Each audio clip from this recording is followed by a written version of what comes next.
Masu sauraro barka da warhaka da fatan kowa na cikin koshin lafiya a daidai wannan lokaci. Ni na ku Nazir Adamu Aliyu dan majalisar dokokin doke duk wani mutum ke cewa ku shiga da bibiyar kafar takuyar amana wato gobe ta Allah ce.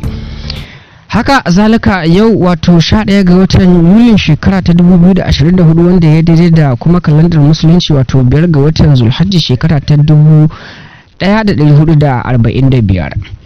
Haka zalika ku ci gaba da bibiyar mu domin jin labarin yanda kuma zai kasance. Jama'ar ƙasa Najeriya barkan ku da warhaka. A ci gaba da kuma bibiyar kamar ta kuyar amana wato gobe ta Allah ce. Za ku ji cewa gwamnan jihar Kaduna Najeriya kuma wato tsohon gwamnan nan dai Malam Nasu Rufai.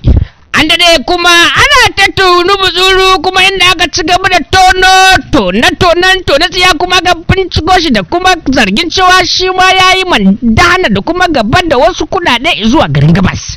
Sai dai gwamnati tana nan tana ta ci gaba da aiki akan haka. Haka zalika kuma za ku ji babban malamin addinin musulunci na wato Malam Abubakar Salihu Zaria, inda kuma yake ta yawan kuna matarsa suka ba faya da zumunta cewa shi ma fai zai kara auren. Haka zalika ya kara da duniya cewa da zai kara mata kishiya sai dai ba kishiya bace ya ci bayaninsa zai kara mata abokin zama ce.